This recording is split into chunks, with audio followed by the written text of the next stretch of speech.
Booth ভিত্তিক যে কাদের নাম আপনারা বাদ গিয়েছে এবং কী কারণে বাদ গিয়েছে সেগুলো কিন্তু আপনারা খুব সহজে কিন্তু আপনার মোবাইল ফোন থেকে কিন্তু খুব সহজে আপনারা চেক করে নিতে পারবেন।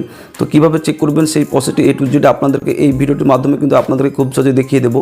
তো আপনারা এই গুরুত্বপূর্ণ ভিডিওটিকে না কেটে ভিডিওটি প্রথম থেকে শেষ পর্যন্ত দেখবেন। আপনারা বুথের কাদের নাম বাদ গিয়েছে এবং কী কারণে বাদ গিয়েছে সেগুলো চেক করার জন্য আপনারা সর্বপ্রথমে এই সিইও এর ওয়েস্ট বেঙ্গলের যে অফিসিয়াল ওয়েবসাইট রয়েছে, আপনারা সিইও এর ওয়েস্ট বেঙ্গলের ওয়েবসাইটে আপনারা চলে আসবেন। যদি আপনাদের এই অফিসিয়াল ওয়েবসাইটে আসতে কোনো সমস্যা যদি প্রবলেম হয়ে থাকে তাহলে আপনাদের সুবিধার্থে এই ভিডিওর নিচে ডেসক্রিপশনে লিঙ্কটি দেওয়া থাকবে, আপনারা লিঙ্কে ক্লিক করলে কিন্তু সরাসরি আপনারা এই অফিসিয়াল ওয়েবসাইটে চলে আসতে পারবেন।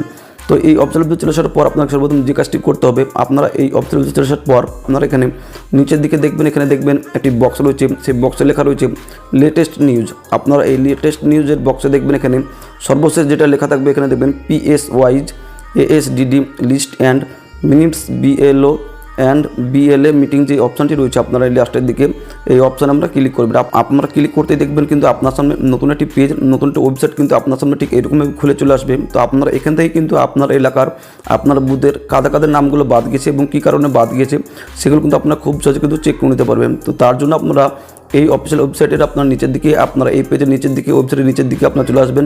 চলে আসার পর আপনারা এখান থেকে এই ডিস্ট্রিক্ট যেটা রয়েছে সেখান থেকে আপনার যে জেলা, আপনার যে জেলা রয়েছে, আপনার যে ডিস্ট্রিক্ট রয়েছে সেটা আপনারা এখান থেকে বেছে নেবেন। বেছে নেওয়ার পর পরের ঘরে আপনারা এখানে দেখবেন অ্যাসেম্বলি রয়েছে, অর্থাৎ যে অ্যাসেম্বলি রয়েছে সেটা আপনার সিলেক্ট আপনারা ক্লিক করে আপনার অ্যাসেম্বলি, আপনার বিধানসভাটা আপনারা এখানে সিলেক্ট করে নেবেন। সিলেক্ট করে নেওয়ার পর আপনারা এখানে দেখবেন সেই বিধানসভার মধ্যে যতগুলো বুথের নাম, সেই বিধানসভার মধ্যে যতগুলো বুথের নাম, সেই বুথের নামগুলো কিন্তু আপনারা এখান থেকে পেয়ে যাবেন এবং বুথের যে নম্বর সেই বুথের নম্বরগুলো কিন্তু পেয়ে যাবেন। এখানে নিচের দিকে আপনি দেখে নেবেন সেই আপনার বিধানসভার, সেই আপনার অ্যাসেম্বলির মধ্যে যতগুলো বুথ রয়েছে সেই বুথের নামগুলো এবং বুথের নম্বরগুলো কিন্তু আপনারা দেখিয়ে দেবে। তো আপনি যে বুথের দেখতে চাইছেন যে আপনি সেই বুথের কতগুলো নামগুলো বাদ গিয়েছে এবং কী কারণে বাদ গিয়েছে, যে বুথের আপনি দেখতে চাইছেন সেই বুথ নম্বর এবং বুথের নামটা এখানে আপনি খুঁজে বের করে নেবেন।